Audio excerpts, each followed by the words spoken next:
يا أيها الذين آمنوا صلوا عليه وسلموا تسليما إن الذين يؤذون الله ورسوله لعنهم الله في الدنيا والآخرة وأعد لهم عذابا مهينا والذين يؤذون المؤمنين والمؤمنات بغير ما اكتسبوا. السلام عليكم ورحمة الله وبركاته. الحمد لله رب العالمين. الصلاة والسلام على سيدنا محمد وآله وصحبه أجمعين. கண்ணியம் மிகுந்த அல்லாஹ் ரப்புல் ஆலமீன் நல்லடியார்களே, அருள்மிகு இந்த ரமலானுடைய மாதத்தில் நம்முடைய முக்கியமான அம்சமாக, முக்கியமான அமலாக நாம தொழுகையையும் நோன்பையும் ஜக்காத்தையும் பார்த்துருக்கோம். ஆனா அதை விட மிக மிக பிரதானமான ஒன்றாக இஸ்லாம் நமக்கு கற்றுத்தருவது என்னவென்றால், பாவ மன்னிப்பு தேடுங்க. அல்லாஹ் கிட்ட அதிகமாக உங்க பாவத்துக்கு யாரெல்லாம் மன்னிச்சிடு, இறைவா என்னுடைய பிழையை பொறுத்து கொள் என்று கேளுங்கள் என்று அல்லாஹ் ரப்புல் ஆலமீன் வலியுறுத்துகிறாங்க. காரணம் என்னன்னா, மற்ற மாதங்களை காட்டிலும் இந்த மாதத்துலதான் அல்லாஹ் ரப்புல் ஆலமீன் அதிகம் மன்னிக்கிறாங்க, அதிகம் மன்னிப்பவனாக இருக்கிறாங்க. இப்ப மன்னிப்பை இறைவன் கொடுக்கறதுக்கு தயாராக இருக்கும்போது, இல்ல நான் மன்னிப்பு கேட்க மாட்டேன், எனக்கு பிஸியா இருக்கிறேன் அப்படின்னு நம்ம சொன்னோம்னா, மற்ற 11 மாசமும் அழுது உளுந்து பிறண்டு கேட்டா கூட ரமலான்ல கேட்கறதுக்கு நிகரா வராது. இந்த அடிப்படையை நாம் தெரிந்து கொண்டுதான் ரமலானுடைய அந்த தௌபாவுக்கான இம்பார்ட்டன்ட்டை விளங்கும். இன்னும் சொல்ல போனா, இந்த மாதிரி நம்ம இதுல கூட கேட்கல என்றால் அல்லாஹ் அதற்கு ஒரு வார்த்தை ஒண்ணு சொல்றான். அதை ஞாபகத்துல வச்சாவது நம்ம திருந்தணும். என்னவென்றால், கல்லா, இந்த பாவம் செய்யறவங்க இருக்காங்கல்ல, அவங்களுக்கு அல்லாஹ் சொல்லுகிறான், கல்லா அப்படி இல்லை, பல்வான அலா குலூபிஹிம் மாக்கானு எக்ஸிபோன். இந்த பாவம் செய்யறாங்க இல்லையா, இந்த பாவம் செய்யறவங்களுக்கெல்லாம் அவங்க செஞ்ச பாவம் துரு பிடிச்ச மாதிரி அவங்க உள்ளத்துல ஒட்டிக்கிச்சு. ஒரு தப்பு செய்யறோம், தப்பு செஞ்சுட்டா அது துரு பிடிக்கலன்னு வச்சுக்கோங்களேன். அது ஒரு இரும்புல ஒரு அழுக்கு பட்டுச்சுன்னா, தூசி பட்டுச்சுன்னா தண்ணியை ஊத்துனீங்கன்னா போயிடும். துரு பிடிச்ச இரும்புல தண்ணியை ஊத்துனீங்கன்னா போகுமா? சுரண்டி எடுக்கணும். அப்பதான் என்ன செய்யும், அதுக்கு ஆயில் போடணும், அதுக்குன்னு சில கெமிக்கல் ஊத்துனாதான் அந்த துரு பிடித்தது நல்ல இரும்பாக மாறும். அல்ல, அப்படித்தான் நம்மள சொல்றான், துரு பிடிச்ச மாதிரி இந்த பாவம் அவங்களுடைய உடம்புல ஒட்டிக்கிச்சு. அப்ப சும்மா நீங்க தண்ணியை ஊத்துனீங்கன்னா போகுமா? அதுக்கு தகுந்த மாதிரி துரு பிடிச்சதை எடுக்கிறதுக்கு அதுக்கு தகுந்த மாதிரி நம்ம பாவ மன்னிப்பு கேட்கணும். இல்லை என்றால் அந்த துரு அப்படியே துருவாகவே மாறி எந்த பயனும் இல்லாத ஒரு இரும்பு எப்படி இருக்குமோ அந்த மாதிரி ஆகிவிடுவோம் என்று அல்லாஹ் ரப்புல் ஆலமீன் 83வது அத்தியாயத்துல 14வது வசனத்துல சொல்லி காட்டுகிறான். என்ன மேட்டர்னா, அந்த பாவம் செஞ்சுட்டு மன்னிப்பு கேட்க மாட்டேன் நம்ம சொல்லுவோமே, ஆனால் நம்ம துருப்பிடிச்ச ஒரு இரும்பு மாதிரி, பயனும் அளிக்காது, துருவ சரிவும் பண்ண மாட்டோம், அது வீணாதான் போகும். அப்ப அல்லாஹ் கிட்ட அது மிகப்பெரிய ஒரு துன்பத்திற்கும் தண்டனைக்கும் தயாரா இருக்கிறேன் அப்படிங்கிற மாதிரி அதுக்கு அர்த்தம் வருது. அதுக்கு அடுத்தபடியாக இந்த பாவ மன்னிப்புல நம்ம தெரிஞ்சுக்கிற நிறைய அடுக்கடுக்கா நீங்க எடுத்தீங்கன்னா கடல் மாதிரி இருந்தாலும் பேசிக்கா சில விஷயத்த நம்ம புரிஞ்சுக்கணும். இது எவ்வளவு முக்கியமானது என்பதற்கு ஒரு சின்ன வரலாறு என்னன்னா, நபி யூனுஸ் அலைஹிஸ்ஸலாம், அல்லாஹ்வினுடைய தூதராக இருக்கக்கூடிய நபி யூனுஸ் அலைஹிஸ்ஸலாம் ஒரு சமுதாயத்திற்கு அனுப்பப்படுகிறார்கள். அவங்க அந்த சமுதாயம் சொல்றத, அல்லாஹ் சொல்றத சமுதாயத்துக்கு விளக்குறாங்க. ஆனா சமுதாயம் இஸ்லாத்தை ஏற்றுக்கொள்ளவில்லை. யூனுஸை திட்டுகிறார்கள், யூனுஸ் அலைஹிஸ்ஸலாம் அவர்களை விரட்டுகிறார்கள், மறுக்கிறார்கள், துரத்துகிறார்கள். கடுமையாக சிரமப்பட்டு தாவா பண்ணி ஏத்துக்கலையே, ஒரு நாள் கூட ஏத்துக்கலையே என்ற ஒரு கவலையில நபிமார்கள்ல சில பேர் அல்லாஹ் கிட்ட துவா கேட்பாங்க, யாரெல்லாம் இந்த சமுதாயத்தை அழிச்சிரு, நீங்க திருந்த மாட்டாங்க, நூஹ் நபி எல்லாம் கேட்டாங்கல்ல, அந்த மாதிரி கேட்பாங்க. அப்படி யூனுஸ் நபி அல்லாஹ் கிட்ட கையேந்துறாங்க. அல்லாஹும் ஏத்துக்கிறான். ஏத்துக்கிட்டதுக்கு அப்புறம் இந்த ஊரை விட்டு போயிருங்கன்னு அல்லாஹ் சொல்லிட்டான். அதே மாதிரி அந்த யூனுஸ் அலைஹிஸ்ஸலாம் ஊரை விட்டு போயிட்டாங்க. அடுத்த நாள் பார்த்தா அந்த சமுதாயம் அப்படியே இருக்கிறாங்க. என்னடான்னு பார்த்தா அந்த சமுதாயத்துக்கு அல்லாஹ் சொன்ன மாதிரி வேதனையை கொடுக்குறான்.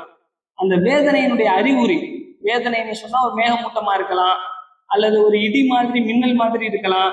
வானத்துல இருந்து அந்த அந்த இறைவனுடைய அதாபு இறங்க போகுது அப்படின்னு அவங்க முழு சமுதாயத்திற்கும் அந்த அறிகுறியை அவர்கள் பார்த்ததற்கு பிறகு எல்லாரும் சேர்ந்து ஒரு முடிவு எடுக்கிறாங்க.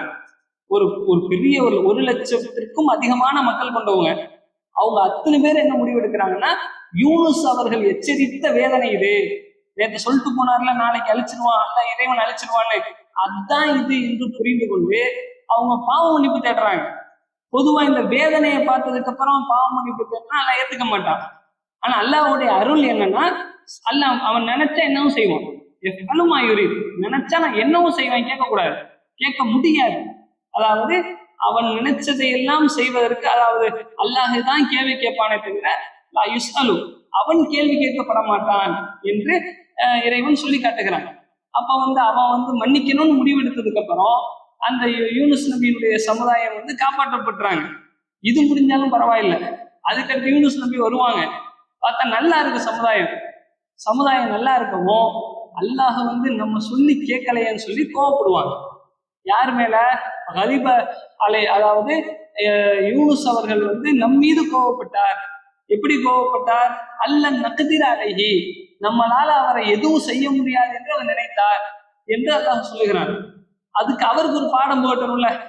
அவர் இறை தூதரு, அல்லாஹு தாலா யாரை வேணாலும் மன்னிப்பான், அல்லாஹ்வுடைய அதிகாரத்துக்கு உட்பட்டது. அதை அவர் புரிந்து கொள்ளாத காரணத்தினால் அவருக்கு ஒரு பாடம் புகட்டணுங்கிறதுக்காக எல்லாம் என்ன செய்யறான்னா, ஒரு கடல்ல இருக்கக்கூடிய ஒரு நிரப்பப்பட்ட கப்பல்ல ஏறி போய்கிட்டு இருக்கிறாரு. அவர் ஊரை விட்டு கோச்சுக்கிட்டு போறாரு.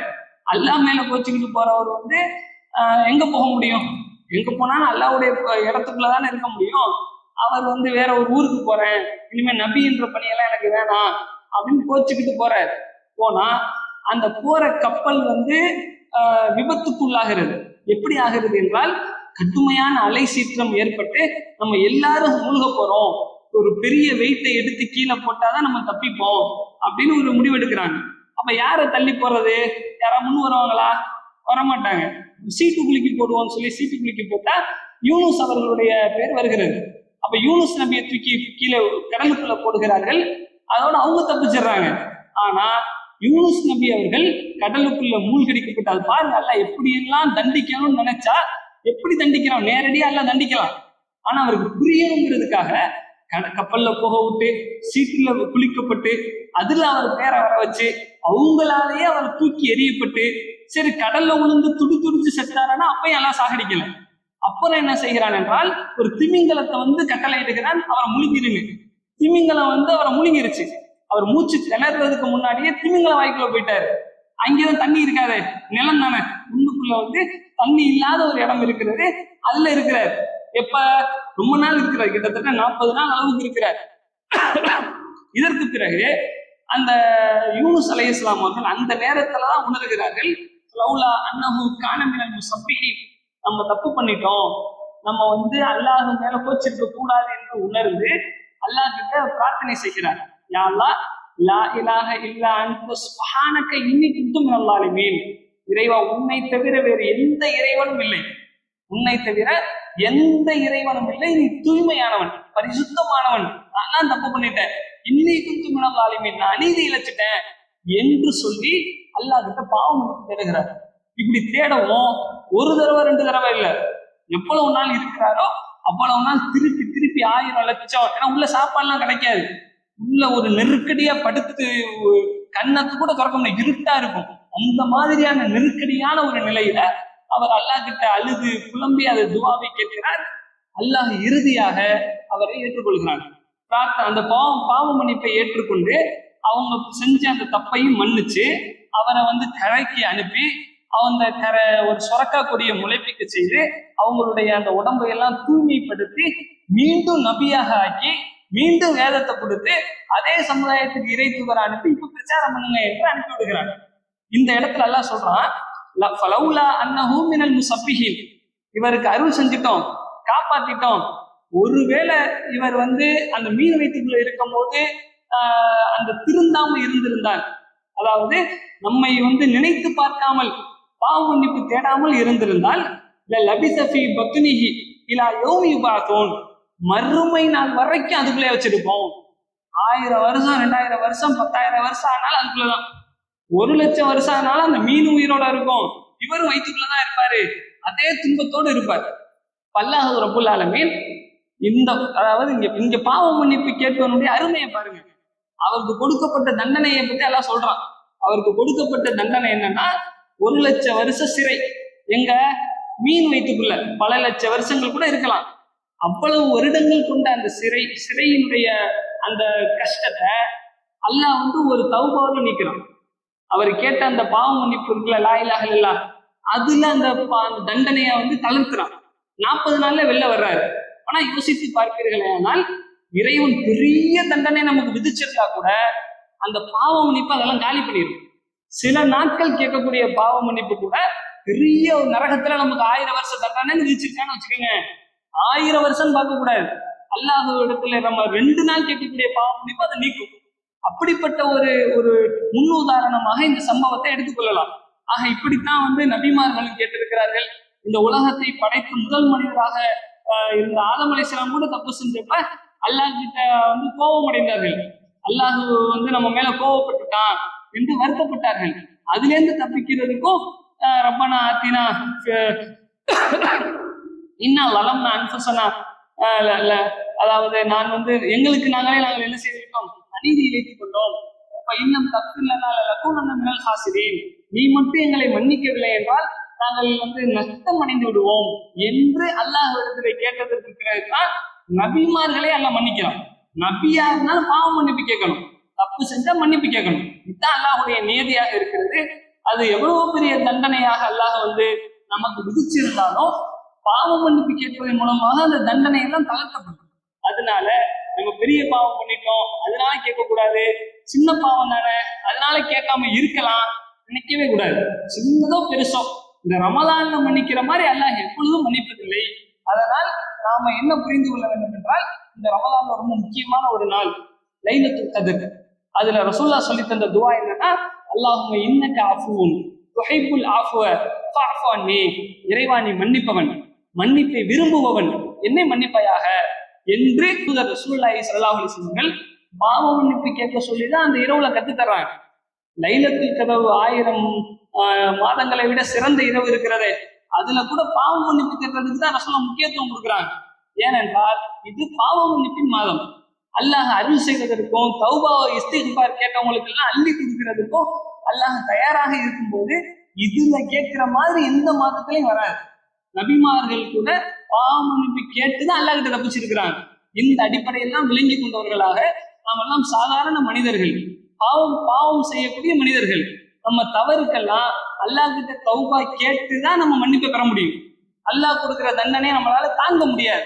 அதனால் நாம் இறைவனிடத்துல அதிகமாக மன்னிப்பு தேடக்கூடியவர்களாக, இந்த யூனுஸ் நபி கேட்டாங்கல்ல அந்த துவாவா இருக்கலாம், லா இலாஹ இல்லா அன்த சுப்ஹானக இன்னி குன்து மினல் ஸாலிமீன், அதே போன்ற அஸ்தக்ஃபிருல்லாஹ் இந்த துவாவா இருக்கலாம். இப்படி பாவ மன்னிப்பு கேட்பதற்கு ஏராளமான துவா இருக்கிறது. இதெல்லாம் குர்ஆன்ல பார்க்கலாம், ஹதீஸ்ல இருக்கிறது. இதையெல்லாம் தேடி அறிந்து கற்றுக்கொண்டு மரணம் செய்து அத்தையாத்துல கூட துவா இருக்கிறது. எல்லாத்தையும் ஓதி நாம் நம்முடைய இஸ்திக்பாரை, பாவத்துடைய மன்னிப்பை அதிகப்படுத்திக் கொள்ள வேண்டும். அப்படிப்பட்ட நன்மக்களாக அல்லாஹ் ரப்புல் ஆலமீன் ஆக்கி அருள் புரிவானாக.